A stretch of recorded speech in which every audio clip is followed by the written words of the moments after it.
Today on the Trent Out Loud podcast. Ladies, y'all know me already. I always keep it fair and I always keep it real. Whenever Aaron Pierre, that's Mufasa, does some pictures with GQ or some magazine, I show it to you guys and I let y'all have your fun. Well, guess what? It's comeback season because Teyana Taylor just released some pictures with Victoria's Secret and it's my time to shine. Teyana Taylor, what's up? Teyana Taylor, what's up? Y'all know she's single, right? And y'all know I'm single. Teyana Taylor, what's up? What up? It's Trent Out Loud, and I'm back with another episode. All right, Hump Day is finally here. Wednesday, what up? We made it through Monday and Tuesday. The weekend is only 2 days away. Got us, y'all.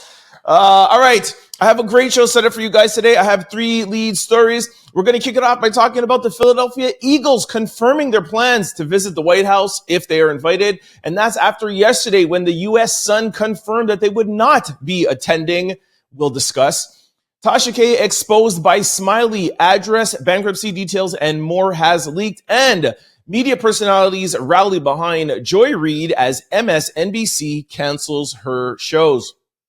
In quick news, we're going to talk Will Smith, A$AP Rocky, Raven Symone, Tory Lanez, Kanye West, Lil Meech, Teyana Taylor, and Colman Domingo. As always, we're going to close out the show with comment of the day, social discussion of the day, question of the day, and a little bit of sports news. Y'all know what time it is. Turn your TVs, your radio, or your devices up. I'm about to start this Hump Day Wednesday show. Let's go. Our first lead story. Philadelphia Eagles confirms plans to visit the White House after Super Bowl victory despite alleged initial resistance. That last part of the sentence is key, but we'll get into it. After their Super Bowl victory, Jalen Hurts and Eagles owner were asked if the team would visit the White House. While not directly answering at first, the Eagles confirmed Monday they would accept an invitation to visit Donald Trump. NFL media reported the team would be honored to go, while ESPN shared they are looking forward to the invitation. The visit will likely occur in late spring or summer, ending weeks of speculation. In 2018, the Eagles canceled their trip after their Super Bowl win, with some players publicly refusing the tradition. However, this time they are set to attend. Okay, I'm really upset at this because if you guys watched yesterday's episode, or for the ones who watched yesterday's episode, you know we told you a story about this.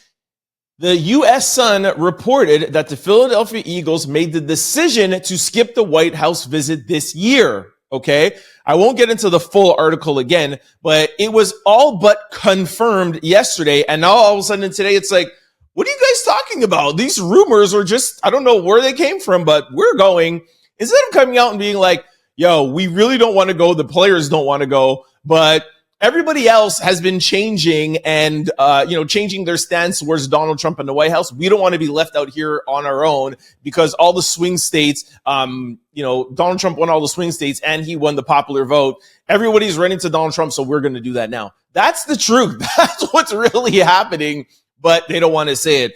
Facebook has made their changes. Amazon has made their changes. Bezos, all of them, even Twitter. Don't forget, Elon Musk, Donald Trump's new best friend, was once against him. So I'm really upset about this because it makes me look like I don't do my due diligence and tell the stories correctly. And we did fact check this yesterday. The U.S. Sun had reported it. And I'm not saying that the U.S. Sun is the most reliable newspaper on the planet. However, there was a lot of other places that were reporting the same thing. I want to just go back and read one thing quickly, what the U.S. Sun wrote. It says, a well-placed insider told the U.S. Sun that recent decisions between the players and the Eagles front office resulted in a massive no when asked if they would accept an invitation to the nation's capital. We're focused on a game right now, but if we win the Super Bowl, we wouldn't go to the White House, a member of the ownership group said. Now, If the Sun was completely making that up, they would actually have to come today and retract that or face being sued. Do you see anything about that going on? I've been making calls. I've been searching around. There is no lawsuits, no retraction, nothing. So how's all of a sudden yesterday, no, we're not going? A massive no. When a paper makes something up, it's like alleged, maybe, whatever. A massive no. Like, a current player echoed those sentiments, claiming that pretty much everyone decided that they would refuse to meet the president. Another told the outlet, we represent a city and state that is pushing for equal rights, respect, values that respect every human being. We won't forget what happened and the criticism we received for taking a stand against racism, and we won't back down from our values, respect, integrity, and equality. It's clear the Eagles just ain't feeling Donald Trump. The team declined to visit in 2018. What happened to all of that you told the Sun? And now all of a sudden the next day it's like, oh, we cannot wait. Like you guys are calling ESPN like, whoa, we cannot wait to go and see the president. What happened, Eagles fans? Oh my gosh, man, I'm so upset at this. Anyways, now that I got that off of my chest. So yesterday it was in our lead story, second or third story. And what I was saying about this, and I'll continue to say it because now I definitely want to hear the conversation, and the comment section was popping yesterday, but let me get to it. So yesterday I was saying, I don't like the fact that they're turning down the invitation. However, I understand protesting against a president or a White House or whatever, but what I have learned through the experts of protesting, Tamika Mallory, shout out to Tamika and my son, Tamika Mallory, and for those who don't know Tamika Mallory, she is a huge advocate in the U.S.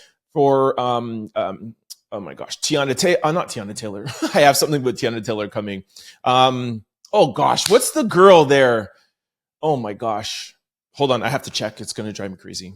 Breonna Taylor. Oh my gosh. Sorry, I forgot that. So Breonna Taylor, George Floyd, etc. Okay. And what she always taught me is that you have to say what you're protesting. So yesterday I was saying if the Eagles want to protest, what they should do is go to the White House and either try to talk to the president, wear something in solidarity, wear a message on their shirt, wear a cap on their shirt. And a lot of people in the comment section agreed with me. However, there was also a lot of people that were like, yo, I'm super happy that the Philadelphia Eagles are not going. And people were like, have you met the president? Have you seen the president? There's no talking to that man. And I don't think they should go. And I'm standing for them. And I like that they're not going. And they disagreed with me of being able to go there and have the conversation and say what you're standing for, whether it be on the mic, whether it be, like I said, a message on your shirt or a hat or a pin or something. Anyways, while I understand both sides, I totally agree. I just think that regardless of whether you're protesting, you have to make it known. I just think not showing up, the whole point of a democracy is being able to have communication and being able to speak. I understand that Donald Trump is very strong in his views, but he has meetings daily with presidents from other countries that he doesn't agree with. You still have to come and try and attempt to make a common ground. That's just my opinion. I know you guys are probably still going to go off on it again, but I now send it back to you guys now that the Eagles have flipped and now they say that they're going. What do you guys think? Everybody that was happy that they weren't going, what do you think about them going? And really important, what I want to know is, what do you think about how they're going now, where they're just completely disregarding the articles that were out, whereas I think it was Monday or Tuesday, whatever it was, when those articles came out saying that they're not going and how all those players don't want to go, but now all of a sudden they're going to go. I don't know. I'm disappointed in them.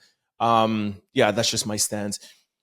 We're going to talk about this a little bit more in comment of the day because there's a couple of comments that I took out from yesterday that we're going to discuss. Again, thank you guys, everybody, for your comments, whether you disagree with me or agree with me. I told you this is an independent podcast. We're purple, although Linda doesn't believe me. Shout out to Linda.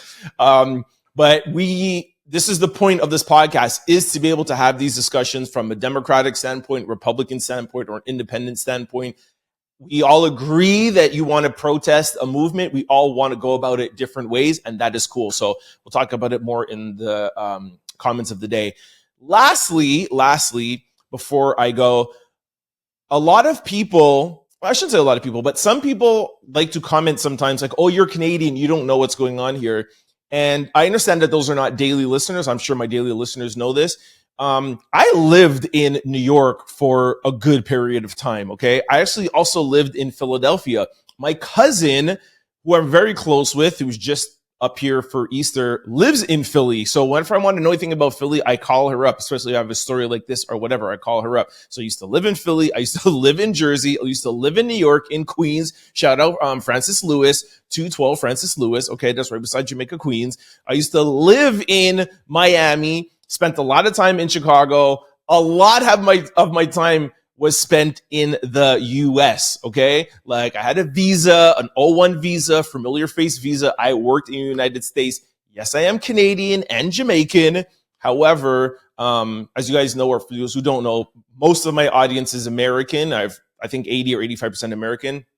So when I talk about this, yes, I was born in Canada, but I've spent a lot of my time in the US, lived there, worked there. So I'm not saying that I am American or that like, what I'm just saying is that it's not like I'm coming from a perspective that doesn't know anything about the United States of America. And of course, I love the US. I even joke around. I said that, you know, my heart is American because I was conceived in Florida. All right. If you really want to get into it. I actually spent time in Florida too. Okay. And I have my whole family lives in the US. Okay. If you want to know, I got family in Tampa, Fort Lauderdale, Miami, Chicago, everywhere. Okay. So just trust me. All right, let's go. Stay tuned, and we'll talk more about this Philadelphia stuff in comment of the day. Don't skip, though, because I got a lot of good stories. All right? Don't skip, please. Got to watch the whole show. Our second lead story. Cardi B wins $1.2 million in defamation case against Tasha K to be paid in monthly statements.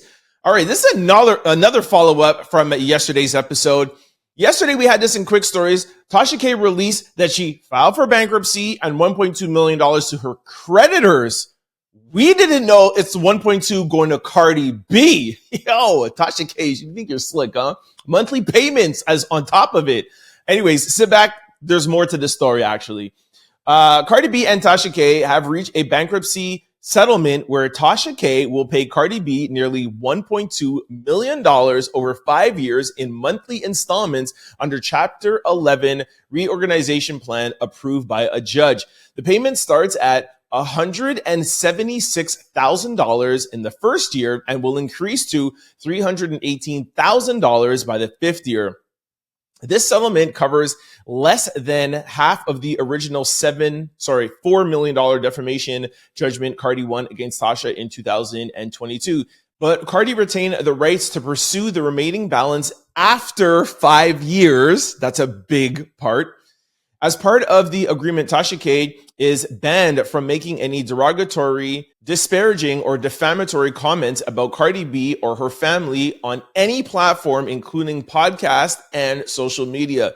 The agreement stems from a 2019 defamation lawsuit where Tasha K made false claims about Cardi B, leading to significant emotional distress for the rapper. Okay, so that's one thing. A lot of things to find out in there. And I gave credit yesterday for Tasha being like, hey, it's cool that she, let this out, all this information, but somebody got the real tea. Anyways, not only did people get the real tea, but Smiley, who I don't know exactly who this is, but apparently she doesn't like Tasha K. And she actually put out some other things about Tasha, but Tasha K leaked this out herself. So that's Tasha saying, listen, man, I owe $1.2 million. You're going to talk about me? I'm going to take me going viral and make sure I make money off of it. So at least I salute her for that. But Smiley exposed Tasha K alleged information on Sukiana's IG Live, her address, bankruptcy, and more. Here is the video. Check it out. And take this go to jail. Who is that? This is Tasha K. This is Tasha. So where she live in Africa then? Why the f you got that MJ on? Why you block me, Tasha? Why you block me? I know where you at, and I told you, unit 600. Do you want? Hold on, let me get into it. Hold on. How did you get that lady number? Tell me that. Because I'm the biggest.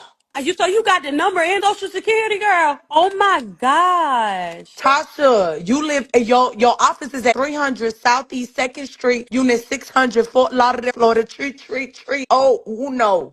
Tasha got hold of this, and like I said, she posted it, and she also posted this. She said, FYI, my studio address is public in case anybody is giving it out. It's actually on my publicly filed bankruptcy docs, and it's where I receive mail. I actually have several studio locations in different parts of the world that I film from. If you wish to be a guest on our show, email me via whatever. See y'all Wednesday night. I'm taking a much needed few days off to celebrate my win today. Love y'all. Knowing me, I'll do an impromptu live. Okay, so that's all the tea. What do you guys think about that? Especially that last part, celebrating my win today. Like I said yesterday, you could look at it as a win, and Cardi could still look at it as a win because Tasha didn't have to pay the $4 million. But we all know anything that happens in court and there's a settlement, you never get the full amount, right? So technically 1.2 is a win, but you had to go through restructuring bankruptcy. And I broke that down yesterday for the people who didn't know of. There's bankruptcy where you just lose everything. And there's a restructuring bankruptcy where you go to all your creditors and say, look, I can either file for bankruptcy and you get nothing, or you could put me on a plan and I just renege everything, not renege, but we restructure everything and I give you settlements and payments so at least you get something. And most of the time you have to prove that you don't have enough to go through. And, if they don't agree to it, you just file complete bankruptcy. So Cardi B could have technically not have accepted it and had her just file complete bankruptcy. But I think Cardi just probably wanted her to go through the monthly payments. I don't know. I'm not in Cardi's head, but I wanted to ask you guys, what do you think of this? Do you think this is a win for Cardi? Do you think it's a win for Tasha K? And, I say on this show a bunch of times where I spend money to be careful and run things through my legal teams. I'm very careful of what I say. Of course, I want to give you guys the tea, but I'm also very careful to protect myself. I have things that I could lose. I have things and properties and investments and stuff that people could come after. So I'm extra careful. But I still think regardless of whatever situation you're in, you got to be more careful. And I understand that especially Tasha's brand is exposing and, digging deep into people's celebrities' lives and stuff. But I just feel like there's a way to do it without putting yourself at risk. And I don't care who you are. If you have to go and restructure your whole life, we heard stories about her moving money to offshore accounts and do all of this stuff. She had to give up some of her homes and she has to now make monthly payments to Cardi B. And you heard at the end there where Cardi could still come back at the end of the 4 or 5 years and get more money. That means if Tasha K starts popping off and making more money, she still will have to pay the balance of the 2.5 million that she doesn't have to pay. So it's just not worth it. It's not worth it. But I saw a couple of people in the comment section yesterday saying, oh, Tasha shouldn't have to pay anything. Go back, see the things that she said about Cardi B. I'm not going to repeat them and get into it because I want no letters from nobody. You know what I'm saying? And you got to know your platform, right? I was in the entertainment industry a long time. I have a lot of friends in there and I know there's a lot of people that watch my show. And I always am very careful not to say the wrong things while still giving out information. So I think Tasha K should have learned her lesson, but we will see. But let me know what you guys think about Tasha K. Did she win or did Cardi win? And is it deserved? Does Cardi B deserve to get her money? Let me know what you think in the comment section below. And sorry, 1 second. Just want to reiterate this. Not because Cardi B is worth $100 million. Don't say that she shouldn't have to pay her because she's worth money. Take that out. You got to look at Cardi B as a person who Tasha K was saying things that were not true. They went to court and Cardi B proved that she was lying and Tasha K was accusing her. She didn't say alleged. She didn't say nothing. She said, this is what Cardi B has. She's saying that Cardi B has and things that Cardi B was doing. So I don't want to hear, well, she's worth 100 million. She doesn't need a million. I don't think that that's fair, but I guess say whatever you want. Let me know what you think in the comment section below. Our third lead story. Media professionals rally behind Joy Reid as MSNBC cancels her TV show. Legendary political commentator and MSNBC news anchor Joy Reid is leaving MSNBC after the network's new president announced an end to her show, The Reid Out. In 2020, Joy made history with her show becoming the only Black female anchor to hold a primetime show on a cable news network that year, and the first Black female anchor with a primetime slot in MSNBC's history. February 24th will be the last time, or was the last time, her show aired. Media personalities and industry insiders are rallying behind Joy and calling out MSNBC for canceling her show. In an email, Win with Black Women announced their support for Joy and disapproval for the network's decision, stating MSNBC has made an unacceptable decision to cancel The Reid Out, silencing one of the most powerful and necessary voices in media. At a time when press freedom is under attack, silencing one of the few Black women in primetime sends the wrong message. Removing her show not only weakens MSNBC's credibility, but also undermines the diverse perspective essentially for the truly democratic media. Joy deserves better, and so do we as the viewing audience. The organization is hosting a watch party for Joy's last episode and asking people to tune their devices away from MSNBC after her show airs. Okay, so her show already aired. I heard this on Sunday, but I wanted to let it cook in the media a little bit. All right, so that's why I waited today to follow up. I wanted her last show to air before we spoke about it. Listen to this video from Sunday night. I remember seeing this Sunday night in my bed. Listen to Joy Reid. Take a listen.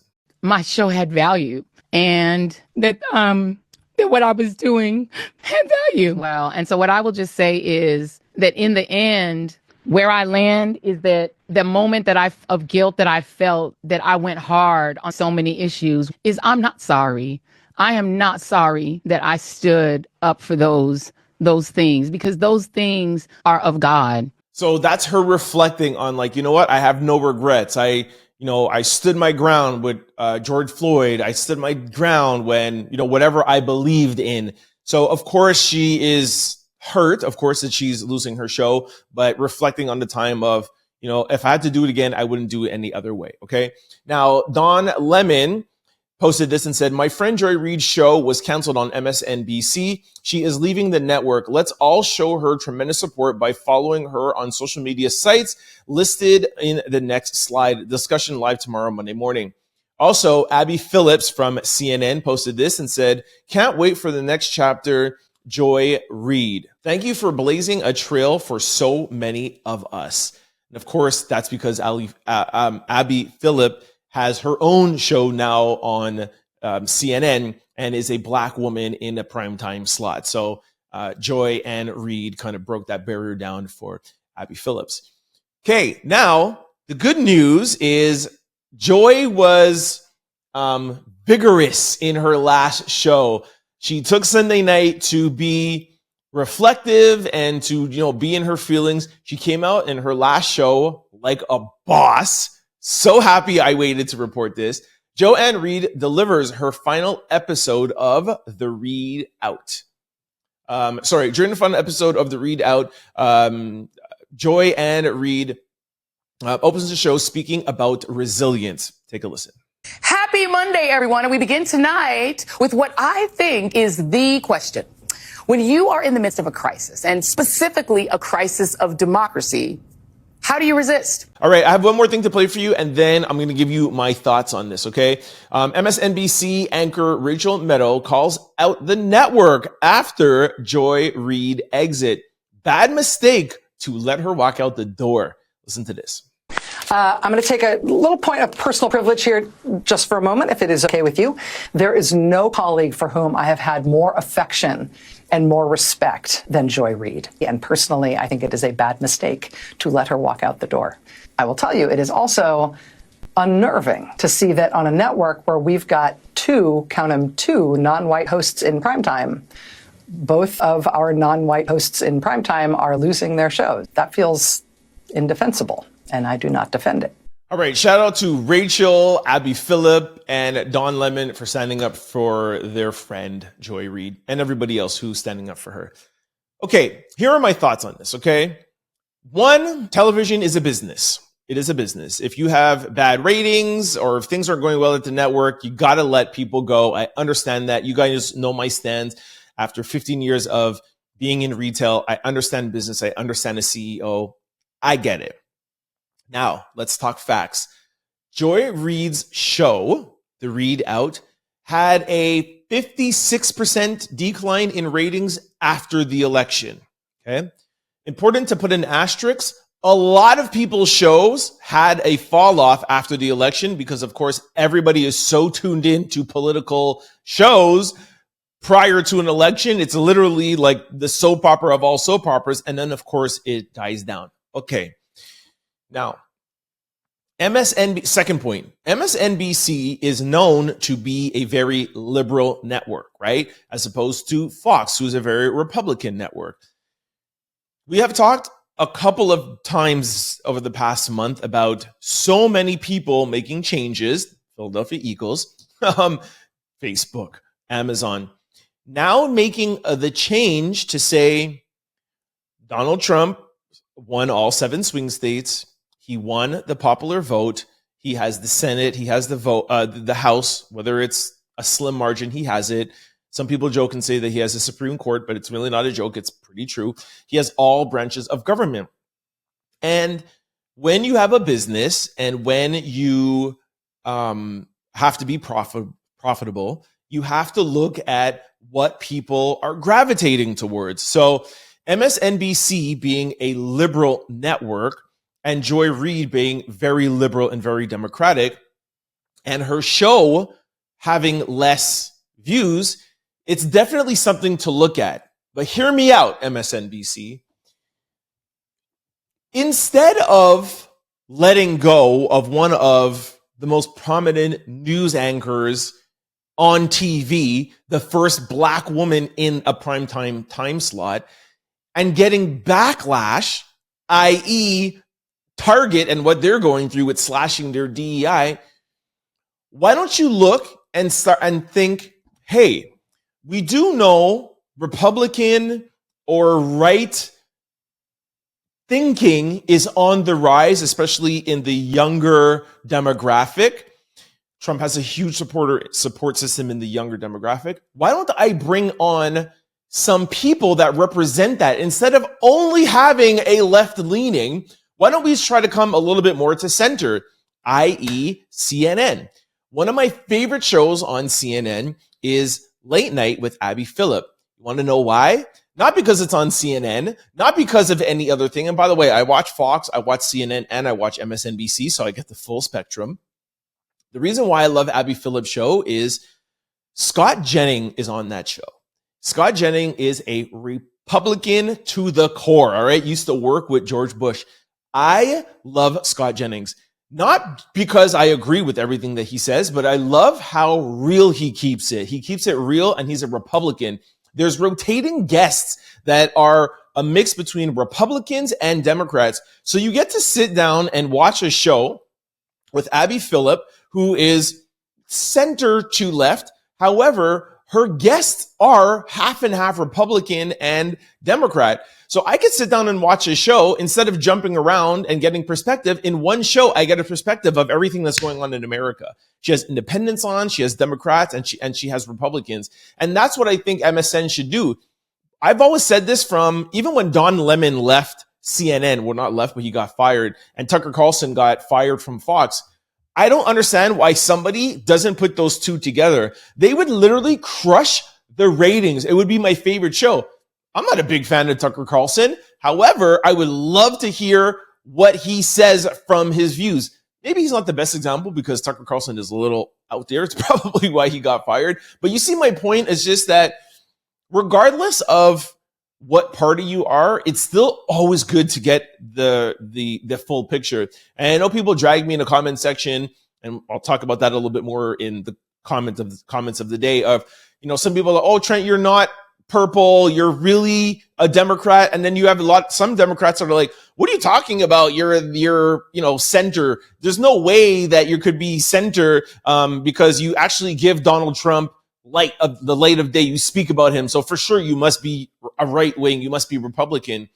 And You all can comment whatever you want. I know who I am and I know what I represent. But getting back to MSNBC and getting back to anybody out there in business looking to make moves, you don't have to listen to me. But if you make a move where you're in the center, kind of like how my show is, you'll never have to waver and shift around as the president and midterms elections shift. That's what I keep on saying about Facebook and Mark Zuckerberg. Like, oh yeah, we're Democrat. Let's kick Donald Trump off. Oh, okay, actually, let's go to Donald Trump's inauguration. Let's give him $1 million. What happens in 4 years when Donald Trump is not president anymore and there's a Democratic president in there, if there is? You know what I'm saying? I just feel like businesses should always cater to as big an audience as possible, and a news network should do their job to cater to as many Americans as possible. And there's a way to be able to tell both stories while still giving your own independent perspective. I think I do it here every day. Something I do a good job. Some people think I don't do a good job, but at least I know I try my best. And that is what I would say to anybody at MSNBC who is watching, or somebody, if you know somebody who works there, send this to them and try to get this to their president, the president and CEO who's making these decisions. I know you're not going to take Joy Reid back, but for future decisions, trust me, build something like Abby Phillip and CNN is doing. I think it's a great job. Anyways, I've talked enough. Y'all know how Wednesdays get. Let me know what you guys think in the comment section below about my opinion, and also too what you think about Joy Reid and what MSNBC should do. Let me know in the comment section below. All right, this brings us to quick news. Ring my Wednesday bell. I tried that yesterday. It still didn't work. Sorry. All right, ring my bell. So much better. Our first quick story. Will Smith and India Martinez share a kiss on stage during their performance. Will Smith made a memorable entrance at the 2025 award show. I'm even going to try to pronounce what that is. Held in Miami's Caesar Center, February the 20th. The star took to the stage alongside Spanish flame pop artist India Martinez, who is 37 years old, to perform their hit single, First Love, a collaboration that left the audience buzzing. As the pair performed, they captivated viewers with their chemistry and dynamic stage presence. The performance saw them getting noticeably close, dancing passionately together. At one point, Smith appeared to go in for what seemed like a staged kiss on Martinez, sparking a wide range of reactions on social media. Fans and critics alike quickly took to online platforms, with many commenting on the intensity of their performance. It looks as if the two didn't actually kiss if you look closely. Oh yeah? Well, this article is missing something. He did go in for a kiss, which was staged, and she moved away. But then she comes back and it looks like they're kissing. Here's a video. Take a look. I want that first love.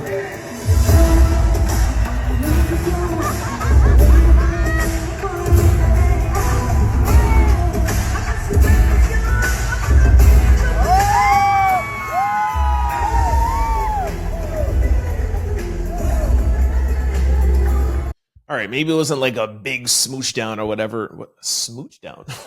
What am I in, like high school or something? You know what my takeaway it is from this video? Will Smith is just like looks so awkward on stage, like he's like bouncing off beat. I think she like got him a little hot and bothered. I think that's more of the takeaway. He looks like, I kind of like that a little bit, you know? Anyway, shout out to Will, and whatever. I don't think there's anything really to this. It's just a performance, but of course, everybody wants to talk about it online. I think it's more just because you remember the whole Jada and what's that guy's name again? Austin? I can't remember. Y'all know how I am with names. He actually been to my store with Usher. Oh, whatever. Y'all know the scandal with Jada, and so I think people are just like, oh yeah, it's about time he get her back. Bro, she had a full-on relationship with homie. Will was on stage giving like a fake stage kiss. She had a whole relationship. Remember, an entanglement? This is not getting her back, having a stage kiss on stage. Give me a break. Anyways, people like to talk. Let me know what you guys think in the comment section below. Our second quick story. ASAP Joe's attorney, they actually call him ASAP Joe now, explains why he declined to take a look at Diddy's case. ASAP Rocky's attorney shares that he was asked to take a look at Diddy's case but declined. Also added that Jay-Z and Diddy don't see eye to eye. All right, a lot of people are talking about this, and I didn't put it in yesterday's show because it was like, there's something about it that something seems weird about it. I haven't been able to put my finger on it yet. This is not any source that's told me anything.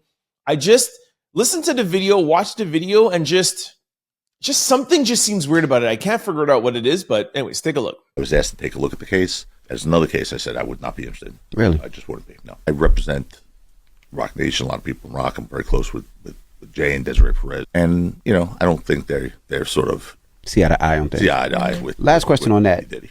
Say that again, please. I don't think they see eye to eye with P. Diddy. I just want to throw that out there. No, because remember everybody was saying that they were best they were like friends? when Jay said they weren't friends, everybody was like, they were in pictures together all the time. Oh, okay, everyone was a picture of P. Diddy. Yeah. I don't know, man. It just seems so like Jay just got his case dismissed. His lawyer was trying to separate Jay-Z from Diddy. And then now they're on the Breakfast Club being like, yeah, well, Jay doesn't see eye to eye with Diddy. And it's like, yeah, just because he had a couple of pictures with him, everybody has pictures with him. Like, I just feel like it may have been a little staged, like, hey, you're going on a Breakfast Club, everyone's talking. Can you just, I feel like Jay might be trying to get his reputation back. And this is kind of just maybe throwing some fuel to the fire to just kind of change our perception. I don't know. Cause it's like, this is a case that I wouldn't look at. And then he says that, he did look at it. And then he's like, I can't take it because I represent people at Rock Nation. And like, I don't know. I just think that they're trying to separate themselves as much from as Diddy as possible. I understand why. I totally get it. But you're not going to ever convince me that Jay and Diddy were not boys and they were not close. Like, that's just, I don't care how many lawyers, how many things you try to do. And I'm not saying Jay-Z is guilty. I'm not saying he had anything to do with Diddy, but Diddy was everywhere with Jay. Like, everywhere. Every Rock Nation brunch, he produced for him. There is videos. Like, I've played a million of them. And again, that doesn't make you guilty just because your friend is doing something. 100%. Totally get that. I'm just saying I don't know, this interview, just something about it just seems a little staged to me. Let me know what you guys think. Our third quick story. Raven Symone reveals she thought that she was pregnant with Omarion's baby. Raven Symone was messing around with Omarion. All right, a lot of people are freaking out online because they're like, Raven Symone, we don't want to think about Raven Symone in this way. Thought I was pregnant with Omarion's baby because I was overweight because I just broke up with K Young and eating a whole bunch and overweight and no one gave and like, look, this is not really that much of a big deal. People are like writing, hold up, I was today years old when I found out Raven Symone and Omarion were a thing. I think I could understand that a little bit better because we would have thought we would have found out, but also too, no. You know how many celebrities are together that we don't know about? Like, there's so many that are dating that we have no clue and we will never know. All right. It's not really much of a big deal. I think the bigger deal is Raven from the Cosby Show. I mean, we saw her, at such a young age and now it's hard to accept her, but man, she's a woman. She is, married now and all of that stuff. Right. So we got to get over it. I've always liked Raven. So shout out to Raven Symone. Our fourth quick story. Prison riot breaks out while Tory Lanez is trying to record a song for his album. A recently released video shows Tory Lanez reciting lines for his upcoming album when chaos erupts right behind him. According to TMZ, the riot broke out at North Kern State Prison, where Lanez is currently serving out his sentence. Here is a video. We told you guys that he's planning to release an album in 3 weeks, and he's recording it from jail. You must think he's Vibes Cartel. Anyways, here's the video. Take a listen. Starting the recording. All right, tell me right. I'm right now. I gotta go up. Tell me, ready? Ready. Hey, I can't say I'm the same from last year. You can see the pain inside my out to the yard and he got backflip. Crying in the cell so many nights that I got trapped in.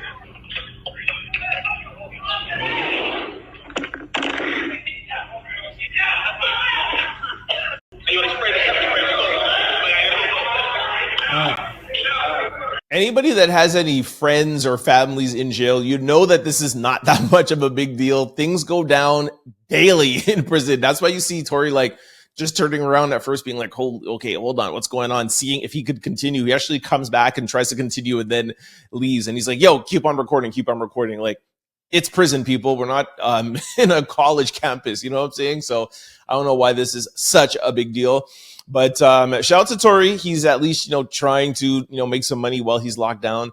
I'll never understand how people record a full album from jail. I told you guys a couple of weeks ago when Vybz Kartel was on the Drink Champs, and he's like, yeah, I had a whole like cell phone and put his bed up and recorded on the iPhone 5. And this guy was on Billboard, right? Just crazy to me. But anyways, shout out to Tory Lanez. Our fifth quick story. Kanye West says the game slid into Tina Knowles' DM. Ye produces a song named after her. This is so ridiculous. Kanye West went on an uploading spree, sharing various posts involving the game and Miss Tina Knowles. In one of the posts, he shared that the game allegedly DM'd Mrs. Knowles a banana emoji. Following that, the two reportedly hit the studio and created a track called Tina, which samples Miss Knowles' entrance into the spirit tunnel on the Jennifer Hudson show. And it's a Tina Turner classic hit. Here's a picture that Ye put up of the game, and he says, Tina by Game, produced by me. Here's a picture. I'll play the video in a second. Here's a picture of Beyonce's mama at the Jennifer Hudson show. It should Game fitness slide for the guys, and then Game wrote, she's looking good at 46 years old. She's, I think, 73, I heard, or 74. She's in her 70s. Okay, she's not 46. Somebody wrote and said, the F does this even mean? And then the Game wrote back and said, nobody knows what this means, but it's provocative. Y'all know that joke from Kanye West's album. It was, who said that? Will Ferrell. Who knows what it means, but it's provocative. Give me a break. Anyways, let's take a chance here to just play you guys Beyonce's mom, Tina Knowles, walking down the spirit tunnel. This is another thing I was going to put on yesterday's show, but I was like, ugh, I didn't have enough time. A couple of people were dragging her, saying that she's a little stiff, but she's 70-something years old. Like, I understand she's Beyonce's mom and you think that she would have all the moves in the world, but could have a little bit of grace. Anyways, let's watch this, and then I'll tell you how wrong I think the Game and Kanye are for doing this. Here is Mama Knowles in the spirit tunnel. You get spirit tunnel. Tina, now let's get information. Hey. Spirit tunnel, now let's get information. All right, so you guys know every time I talk to you about Kanye West, I'm like, guys, another Kanye West thing, and he does everything so that content creators, bloggers, and stuff post. And I know I'm part of the problem. I get it. But doing something like this, it's not worth whatever sort of attention that you're getting, Kanye, and the Game.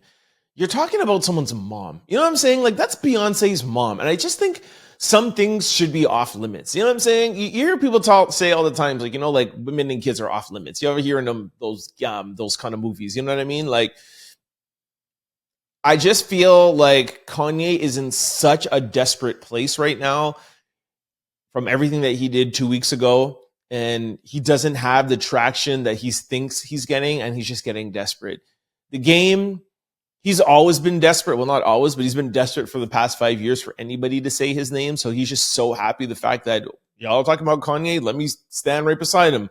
Remember, we told you last week how Kanye gave him 2 Maybachs and whatever. I guess he's producing an album. So Game is just trying to like hatch onto anything Kanye West. But she's 70, bro. We sliding up in her DM like banana emojis, like, you know what I'm saying? And that's Jay's mother-in-law. You know what I mean? Like, just this disrespectful. Anyways, let me know what you guys think in the comment section below. But it's just some clicks are just not worth it. Just in my opinion. Our sixth quick story: Lil Meech is still partying it up with Rick Ross and Floyd Mayweather. Okay, it's literally been like 3 days in a row now that I've told you guys about Big Meech, Little Meech partying up and doing stuff. And let me just play the video quick so you could just see the ridiculousness.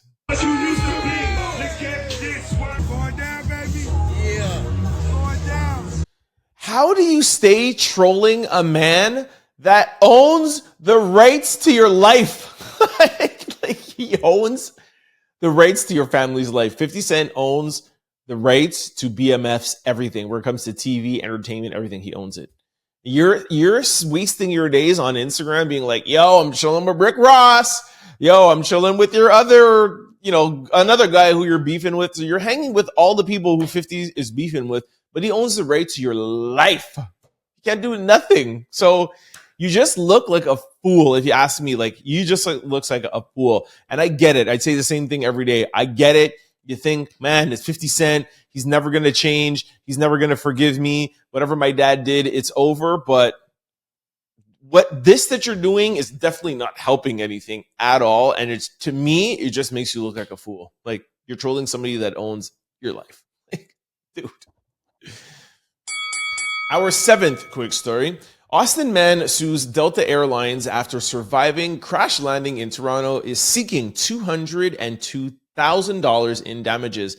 An Austin resident who goes by the name of Marty is suing Delta for $202,000 after surviving a terrifying crash landing in Toronto. The flight from Minneapolis flipped upside down, caught on fire, and left passengers hanging from their seats. Marty suffered back, neck, and face injuries along with emotional distress. His attorney argues Delta's $30,000 compensation offer is not enough. $30,000 is not enough? $202,000 is not enough. Are you crazy? Listen, you have me on a flight that I paid for, and you are going to land me upside down hanging? Don't talk to me unless we're in the millions of dollars. That should be a 2.2, not 202. It should be 2.2 million. Are you crazy? And it's not like there was like 100. There's only 80 people on board, man. Like, nah, you're gonna have to come up with that. Delta is $1 billion company, right? Right? Nah, man. $200,000. That's peanuts to them, bro. You're crazy. Let me know what you guys think. And like I told you guys, always to be clear, $30,000 was just, hey, no strings attached. You could sue us, no problem. And now that I'm thinking about it, maybe they're saying, hey, before we sue you, we want the $200,000 as like a compensation. No, because he said he's suing for $200,000. So, anyways, look, let's just not get caught up with the numbers. Millions of dollars, nothing more. I mean, nothing less. $1 million. Let me know what you guys think. Our eighth quick story. California-based aviation company shows off the world's first electric flying car during an auto show. All right, automotive company in Northern California displays their flying car during an auto show in Silicon Valley. The tech advanced automobile is set to undergo production in 2026, as its market price is already set at a whopping $300,000 with a high demand of over 3,000 orders. I don't think $300,000 is whopping amount of money for a flying car. What are you talking about? In a statement, the CEO and co-founder said, it's a regular electric vehicle with one more function, which no other cars have, and it can actually just go vertical and take off and fly forward. Well, yeah, I would think if it's a flying car, I would think that it could take off and go forward. Anyways, here's a video. Take a look. Well, maybe the future the Jetsons predicted isn't too far off. After all, the car is 100% electric. The company says they ran a successful test flight in a city this month and have nearly 3,000 pre-orders. One more function which none of the cars here have. It can actually vertically take off and fly forward. Okay, I don't know if that was just a video, but that looks like it's moving very slow. What's the point of having a flying car if it moves that slow and I can get there faster driving? Makes no sense, but maybe it's just the video. I don't know if I'm ready for this yet. A flying car. Like, I'm down for the technology and everything, but are we ready for flying cars? Like, I want to know more details on this. Could we just drive it anywhere? I could just like drive on the highway. I don't have to make no calls. I don't have to have no permit, no nothing. I could just give you $300,000. You give me a flying car and I do whatever I want with it. Like, I'm just flying a kite out here. It's got to be a little bit more to it, but I'm sure they'll tell us more as things come out, and I'll let y'all know. Our ninth quick story. Teyana Taylor steps into her creative director, stylist, and modeling bag to collab with Victoria's Secret. Hey, let's go, Teyana Taylor, my girl. Teyana posted this up and she said, the editor, the muse, the stylist, the creative director, the model, the face of Victoria's. Woo! Love me some Teyana Taylor. What up, Teyana? What's up? Yeah, I'm gonna play put some pictures for you guys. There's nothing more to it. We're just enjoying some beauty and excellence from Teyana. Look at this lime dress. It's very nice. It's the hat look with the phone. What's up, Teyana directing? What's up?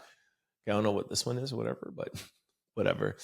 Yeah, I'm just getting you ladies back for your Aaron, Pierre, that's Mufasa, all right? So, yo, Teyana Taylor, what's up?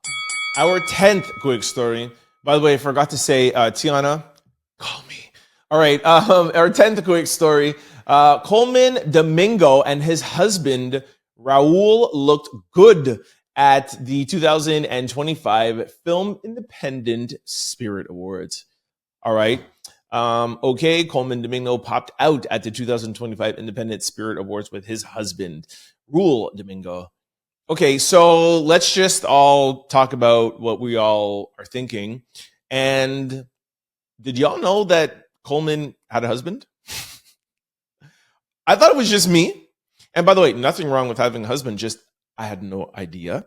And I went to the comment section and I feel like everybody was surprised. I'll read a couple to you. Shade Room be sliding ish in there. Like y'all know damn well we didn't know he had a husband. Somebody else wrote, walking fans are not surprised. Another person wrote, I think we all just learned something today. I did not know he liked wee-wee. Well, all right. Well, all right, nah. Somebody said, I could have went my whole life without seeing this. Okay, that's just stupid. Another person said, here comes the breakup. Please keep your man to yourself. Frankly, I'm shocked that y'all are shocked. Really? Some of y'all need to recollaborate your gaydar. Somebody else wrote, who this? I beg your first pardon. There is an emoji, a shocked face. Somebody said, wait an F-word minute. Excuse me, husband? And then other people just put emojis with faces of like, what? And somebody said, ain't nobody tell me nothing. Thought that was funny. Anyways, I'm just as shocked as these people in the comment section. I wanted to bring it to you guys. Did you guys know that Colman Domingo had a husband? Like, he's fully married out here. Like, why are you just telling us now? Why are you just telling us this now, Colman? Like, what up, yo? 2025, you can just come out of the scene, you know? Anyways, let me know if you guys are shocked by this and, of course, what you think. But keep it nice. Be nice to Colman. Our 11th quick story. What's it giving? Madame Tussauds Sydney unveiling new Beyoncé Wax figure. Okay, y'all. Madame Tussauds in Sydney debuts its Beyoncé Wax figure. Did they nail it? It's giving Solange. Yo, it's giving Knowles, but it's not giving Beyonce. It's giving Solange. I'm going to put the picture up.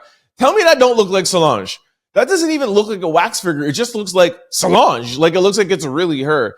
I think they did a horrible job. Here's a video in case you want to see like different angles. Take a look.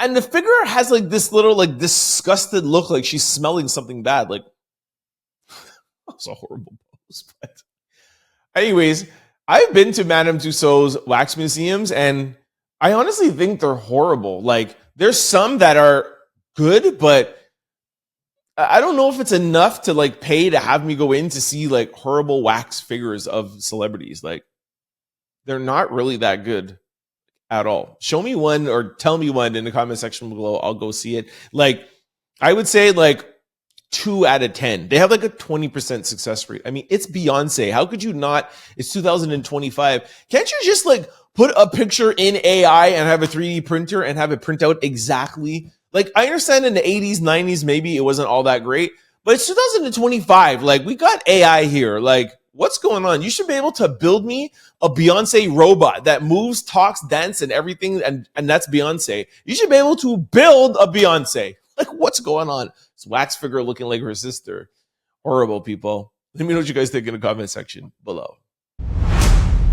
All right, this brings us to my new favorite segment, comment of the day. All right, when I started this last week, I didn't know I would enjoy it so much, and I feel like you guys are liking it too. So shout out to y'all for all your comments and letting me know I should continue to do this. Okay, so first comment of the day, and by the way, it started out as one comment of the day, but I like it so much that I got like at least 4 or 5. So, all right, first comment comes from Amy. She said, "Tell Linda you're not a Democrat." See, told you, Linda. A true Democrat would not give the orange man any attention at all, but thumbs up for giving both sides of all stories. I love that. Tolerance for other people's views. We don't have to agree to respect other people's views. Thank you, Amy. At least Amy is like, all right, listen, you ain't a see how nobody wants to, what's the word I'm looking for? Nobody wants to claim me. Democrats are like, yo, you ain't no Democrat. And the Republicans are like, oh man, you're not a Republican. But by the way, I said I was an independent, which means that you're in the middle. So I understand no side wants to claim me because I'm not on any side. Anyways, I digress. Amy, that was a really good comment. Thank you so much. And thank you for just acknowledging that I try my best, regardless of whatever my views are, to see both sides and to give you guys both sides for us to have the conversation, because that is what this podcast is all about. Okay. Next comment comes from Carol. Carol says, Philadelphia is not the only city in PA. Did I ever say it was? I don't recall saying that, but if I did, my bad. Levi's, especially 501s, make all females behind look nice, especially the white ones. Levi's probably needed the sales to go up, and okay. So yes, they needed their sales to go up, and I played that yesterday. Sorry, I should have opened up your whole message. My bad. So yes, their sales need to go up, and Beyonce did bring their sales up. All more power to Beyonce. And I wasn't saying it as a knock that she wouldn't look good and that she doesn't look good. Just that picture or that frame or the first frame in that commercial, it's not Beyonce. I don't care what nobody says. Like, Beyonce's waist is not that snatched, and a pair of jeans cannot. I was in the clothing industry and retail for 15 years. Trust me, I had a Levi's account for like 13 or 14 years. Okay. Levi's, I don't care what jeans, okay? Forget Levi's. No jeans can change the way that your body shapes. Yes, the cut could make you look a little bit more shapely or a little bit more whatever. I understand the cut and the fit does a lot, but if you have a certain inch of a waist, a jean is not going to take it down by 10 inches. You cannot do that. You know what I'm saying? Like, even apple bottom jeans, they were great, but that was just not Beyonce from behind. Like, I will have to see Beyonce visually in front of me like that for me to believe that. I just don't believe it. All right. Nicola said, I hope I'm pronouncing the name right. Yeah, it's Nicola. Really enjoyed your show today, Trent. It's nice to see you in such a good mood. Enjoyed the musical segment. And that is from England. Is it England or Australia? Sorry.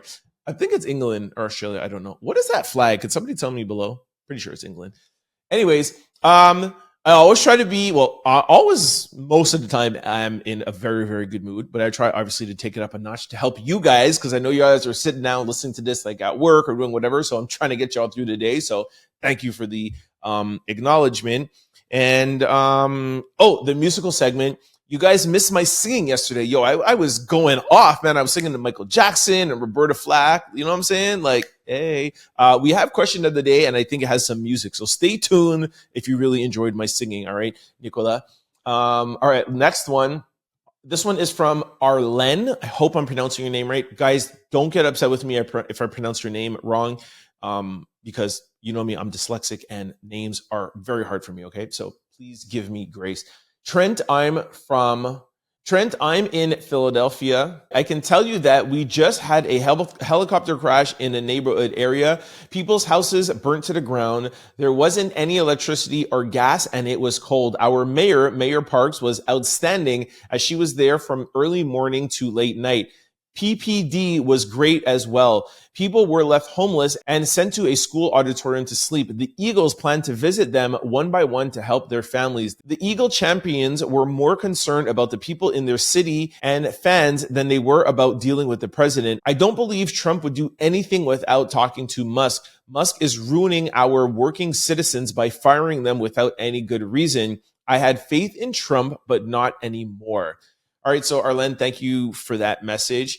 And really thank you for giving a perspective from Philadelphia. I love when I talk about somewhere, whether it be South Africa or Philadelphia or New York, and then somebody in the comment section gives more breath to that. So thank you so much. Yes, like I said earlier in the earlier segment, I lived in Philly. I have friends in Philly. I know everything that's going on in Philadelphia. Well, not everything, but I do know a lot. And like I said, my cousin lives out there.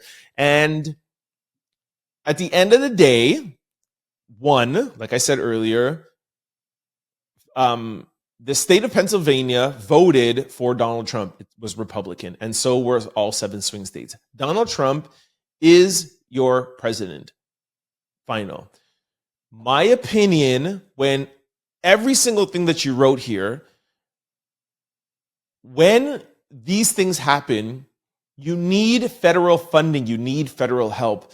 For you to say, I don't want to go to the White House, I don't have any faith in him, and you cut off for the next 4 years, I think you're doing the people of Pennsylvania and Philadelphia a disservice. All great leaders have talked to their government. If you go back and look at apartheid times with Nelson Mandela was jailed for 28 years. I have been to Robben Island 3 times. I stood directly in front of Nelson Mandela's jail cell. The only reason why I wasn't inside is that you were not allowed inside. I put my hands through the bars just so I could be in the air of where he was. I toured the whole Robben Island where the jail was. Okay, I know everything about that. He came out of jail and he spoke with the government, and he eventually became president. I understand, again, I always understand where everyone's coming from. I understand a silent protest. However, you're always going to need the help of the federal government, or I shouldn't say always, but the federal government can help you in passing the laws and the things that you're standing up for. So if you're going to protest, I think you do protest in front of the nation's capital, in front of Donald Trump, and you get a sit down and you say what you are looking for. I know a lot of people don't think that he will listen. However, he still is the president of the United States, and there's other people that will hear your cries while you're speaking, because he's not the only one in government. There's other Republicans and people in there that can help you pass your bills. It's my opinion, something I told you I've learned from Tamika Mallory. You get your message across and you bring it to the people who you're trying to get it across from. And of course, you get supporters. That's just my opinion. All right, let's move on. Jupiter Clark, I think. Trent, your solo podcast is so good. Keep it up, dude. Thank you so much. I always say I do a solo podcast, but it's not really solo. It's with you guys. So thank you, Jupiter. I hope I'm saying the name right. All right. Davisi, I think you're a little delusional. Have you met the president? No, I haven't. Have you? Have you seen his speeches? Have you seen all the things that he said about people? Have you seen, and again, sorry, I should have opened it. He also said he won by cheating like he always does. I wouldn't say nothing to him. Okay, first of all, he didn't cheat. If he cheated, I feel like the Democratic Party would have brought legal action in cases or whatever. From what we know, he didn't cheat. That's exactly what Donald Trump was trying to do last time when Biden won fair and square. Donald Trump didn't even win by a slim margin. He won by a big margin, and he won the popular vote. So I don't think it's fair to say that he cheated. And if you feel like he does, and if you feel like he did, bring your proof to your council person, your mayor, or whatever, and bring it to court. That's how we deal with things in a democratic society. I respect your opinion. I don't know why you think I'm a little delusional, but that's fine if you want to say that. And again, I don't think it's fair to say that that the president doesn't listen to anybody. because there are other branches of government that you can go to. There is the Senate, there's the House, there is the Supreme Court, and there's other people in the White House. Donald Trump is not the only person in the White House. Yes, he's the president and he has executive orders, but I just don't agree with cutting off the president of the United States and not speaking to them. Martin Luther King spoke with, who was the president at the time? Lyndon B. Johnson, I think it was, who passed the Civil Rights Act. I get it. I get that he's not the president you want, but he is the president and he has the power to change things. And I feel like if you don't go there and you don't say anything and you decide, I don't want to speak to him, that's what he wants. He wants you to feel defeated and wants you to be in that mind state. And if you do that, he wins. I don't care how much you think he's not going to listen to you or how much you feel he's not going to talk to you. Make him bring such a convincing argument that you have to change his mind. That is how I look at things personally. If you think I'm delusional for that, then leave me in my delusion, because nobody or nothing is ever going to make me stop talking, stop fighting, and stop trying. I'm not going to sit at my house and do nothing. That's just not the type of person I am. That's not how I was raised. And if you go back and look at anything in my life, I have always been that way. I've written 2 books, which you guys know about, and that's all what my book is about. My whole life, I've been fighting. I brought Nike to court. Nike is a $40 billion company, okay? I brought them to court. I fought against Adidas. I have done these things in my life, and I do not think that you should ever sit back and let the bigger majority, the bigger machine win. That's just how I am. All right. 2 more. Mary Warren says, when it comes to body doubles and all that stuff, it's just an illusion. I have been wearing Levi's jeans my entire life. I favored the straighter leg, even in corduroys of all colors. The jeans always complement my nice black woman figure. This is absolutely nothing new. I'd even cut them to make very nice Daisy Dukes. Look at the girls with Daisy Dukes on, everybody. Okay, I'm not sure of this comment because, Mary, you start off by saying when it comes to body doubles, all that is just an illusion. I think you're saying that you agree with me because I was saying it's an illusion because I was saying that it's not. Maybe, I think I know what you're saying. You're saying that the jeans is just an illusion because they're fitting so nice and they're so perfect that it just gives you an illusion. Listen, I understand what you're saying now. I agree with you. Like I said, I was in the fashion industry for 15 years. I get it. But the cut and the denim still has to work with your body. And I showed yesterday the clip of what I think is the body double. And then I showed you a clip of Beyoncé on the side view, and it didn't look anything like the clip. And how come all those clips from her from behind don't show you anything else? It's literally from like an inch above her waist till like the mid of her thigh. Show me that with her whole body. Then I will believe it a little bit more, or a side view or a profile. I just don't believe it. Hit my mic there. All right. Miguel said, Trent, you're not in this political gripe. Your opinion is right-winged AF. See what I'm telling you? Democrats are like, yo, this guy is right-winged. And then right-winged are like, yo, he's Democrat. It's called being independent. Jeez. All right. Cheryl Palmer. This was an awesome Tuesday show. I laughed out loud at work with you singing me softly, trying not to say the word. Oh my gosh, still laughing. Me softly with his words. Let me softly with his words. Me softly. I just did that over for you again, seeing that you loved it so much. Just like you're serenading me all. Yo. You think this is just a news podcast? Yo. It's not just entertainment. I'm here to entertain you as well, too, yo. Thanks for your comments, y'all. That was Comments of the Day by Trent Out Loud. All right, this brings us to social discussion of the day. All right, Dale Elliot on Sean Paul and King of the Dance Hall debate.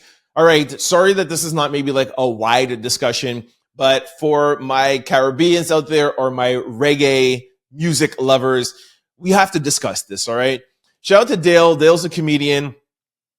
I don't know Dale super well. I actually just saw him at the airport, I think a couple of months ago, but he's a good dude. I follow him on Instagram.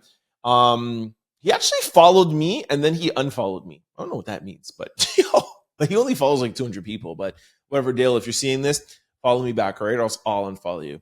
Anyways, let me get to the point. Dale discusses Sean Paul, Beanie Man, and Vybz Kartel and their presence locally and internationally. Listen to what Dale said. And by the way, Dale is a Jamaican, born and raised in Jamaica, okay? I feel like his Jamaican card or Jamaican passport needs to rip out some pages. We need to like halfway take away his membership to the Jamaican community after this. Take a listen. Sean Paul is in the top 3 greatest Jamaican artists of all time. What? Yo, stop right there. We don't have to play anything else. Sean Paul is the greatest top 3 Jamaican artists of all times. How do you say that with a straight face? Are you kidding me? By the way, asterisk, Sean Paul, legend. Love Sean Paul. From Toronto. I know Sean Paul from back before he was even discovered with Cardi. Shout out to Cardi. Shout out to Julie Black, Baby Blue Sound Crew. I know all of them guys, okay? Before Sean Paul was Sean Paul. I actually just saw Sean Paul a couple of years ago at, what's that club in Toronto? Shout out to Regulars and Mona, okay? Sean was just there chilling. Legend. But Sean Paul is not top 3. First of all, the top of all tops is Bob Marley. We know we have to put that number 1, okay? Then you have to say Buju before. And if you ask Sean Paul who his inspiration is, he's going to say Buju. So right away there you have 2 that nobody can argue about. Like you cannot even talk about those 2. Leaves 1 slot left. I could literally go on and tell you 20 people, but let's just talk top. You have Shabba. You have Beanie Man. You have Vybz Kartel. Those are 3 people. You have Ninja Man, you have Yellow Man, you have my gosh, Super Cat, Capleton. Like, are you kidding me? Okay, maybe Capleton is not, but like Garnet Silk, like you have just so I could go on and on. Now listen, I gotta take a pause 1 second. Was Sean Paul even born in Jamaica? Hold on a second. Okay, that would have just totally disqualified him. Okay, he was born in Kingston, the same place where my dad was born. But he jumped around. I think his grandfather was from Canada, so that's when he came up here or whatever. But he was discovered in Toronto. All right, anyways. Y'all let me know what you think about this. And again, not taking anything away from Sean Paul. Is he top 10? Yes. And what are we rating this on? Are we rating this on international opinion, or are we talking about Jamaica? If we're talking about Jamaican artists, and we're not talking about the charts and who sold more albums, because even if you sold more albums, I'm sure Beanie sold more than Sean Paul. I don't know that for a fact, but I'm pretty sure. There's just no way that Sean Paul's name should be in the top 3 in Jamaica artists. Let me know what you guys think in the comment section below. And even if you're not big reggae people, I'm sure you heard of Bob Marley, I'm sure you heard of Buju, and I'm sure you heard of Sean Paul and Beanie Man and Vybz Kartel. Do you think Sean Paul deserves to be in the top 3? I hope I don't get any like phone calls and stuff now. They'll be like, yo, heard you sing stuff about Sean Paul on your podcast. Yo, no disrespect. I'm just saying, you're not top 3. Call me if you want. All right, this brings us to question of the day. What song deserves a music video? All right, this should be good. Somebody said the whole Renaissance album. I don't know if the whole Renaissance album does, but all right. Somebody said, Ain't No Way, Chris Brown, Poppin' Chris Brown, Wet the Bed, Chris Brown. Wet the Bed doesn't have a video? I took a look at these a little. I can't talk right now. I'm getting so excited for all the music. I took a look at a few of these before, and I'm shocked at the things that don't have a video. Somebody said On the Run, Jay and Beyoncé. I think I knew that didn't have a video. Love and Affection, Rihanna and Future. Beyoncé, Dangerously in Love. Dangerously in Love doesn't have a video? I concur. Love in the Club, Beyoncé and Usher. That would be such a dope video. But wasn't there wasn't a Usher and Beyoncé video of something. I just don't remember right now. But yeah, Love in the Club. Love that song. Lovers and Friends, really good too. I Don't Wanna by Aaliyah. Luther by Kendrick and SZA. That'd actually be pretty dope, actually. That'd be pretty dope. Poppin' and Take You Down, Chris Brown. Superstar, Usher. What? Yeah. How's that go? You are my superstar. Anyways, I can't remember right now. Shout out to Usher. Love that song. What else? Roman's Revenge. Oh, Nicki Minaj. That'd be dope. Chris Brown. Yeah, Man Ain't Me. Human Nature. Michael Jackson. Really good. Angel in Disguise. Brandy. That would be super good. Poppin', Chris Brown again. Geez, y'all really want this Poppin' video, huh? What else? Here we go. Something New. Zendaya versus and Chris Brown. Again, Chris Brown. Michael Jackson. Lady in My Life. I just sang that yesterday. Lady in My Life. Beauty by Drew Hill. All right, here's somebody put a list. Poppin', Chris Brown. Lady in Bed. Mario. Complicated. 25 Reasons. Superstar. I got to listen to Superstar. Hold on. I got to Google that. Or not Google it, but hold on. There we go. Now I remember the melody. This is for you, my number one. Oh,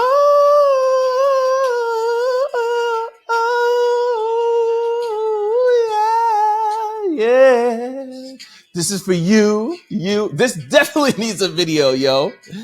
Spotlight, big stage, 50,000 fans screaming in a rage. Yo, this definitely needs a video, man. Pictures of you hanging on my bedroom wall. Yeah, man, shout out to Ush, man. This definitely needs. I can't believe I literally had a blank with that. Okay, what else? Superstar Usher, Poppin'. Beauty, Drew Hill, Speechless, Beyonce. I want to find a good one, man. What is with Poppin' and Chris Brown? Jeez, I mean, I know it's a good song, but it's literally everything everyone's saying. Oh, Take You Down. That's another good one by Chris. Y'all think that Chris is ever going to get his just due? Do you think that he is going to get back at like the Grammys and do a Super Bowl one day? Like, are we ever going to forgive Chris Brown? Michael Jackson, Butterflies. Oh, it's one of my favorite Michael Jackson songs, Butterflies. All right, I think that's about it. There's way too much Chris Brown for here. Seduction, Usher, super good. Anything Usher, I'm down with. Usher should make a video for every song he's ever sang. Anyways, you guys let me know your song that you feel should have a video, and do not say Chris Brown Poppin', because we got the picture. All right, this brings us to sports news. LeBron James and son Bronny deny wrongdoing after two women sue them over a 2022 car accident. LeBron James and Bronny James are denying wrongdoing in response to a lawsuit filed for 2022. I hate when articles say the same thing that's in the title. So repetitive. The father and son duo are facing legal action after being sued in late 2024 by two women, April Lopez and Kira Miguelin, who alleged that the James family was responsible for a November 13, 2022 crash that led to injuries requiring medical attention and damage to their car. In a legal document obtained by TMZ Sports, the Jameses said that they denied each and every allegation contained in the complaint. With the lawsuit still going on, this will be interesting to show how it develops. Sorry, to see how this case develops. Look, you're a billionaire, you get into a car accident, people are going to sue you. You're probably going to have to come up, and of course, you're going to try to delay it. There's going to be a settlement. That's what happens, man. Drive safer when you're rich. You know what I'm saying?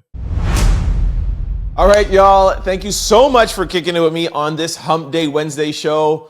Woo! Y'all know what that means, yo. We made it to 2 more days. It's here, guys. It is here. It is here. It's Hump Day. It's not too far away. 2 days is not that bad.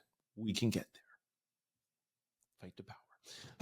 Before I let you guys go, just want to remind you of all the ways to keep up with the Trent Out Loud podcast. For those of you who are watching on YouTube and you want to get in your car sometimes, you want to get in your car sometimes. You're in your car sometimes, or you are about to take a flight and you feel like you might miss an episode. Well, guess what? We're available on all podcast platforms, and you could download the episode and take it with you. Just go to any podcast platforms, type in Trent Out Loud. The show will pop up. Do not forget to hit the follow or subscribe button so that you can be notified every time we upload a new show. And we upload daily, just like on YouTube, because it is our job to get you through your days, especially those Mondays and Tuesdays.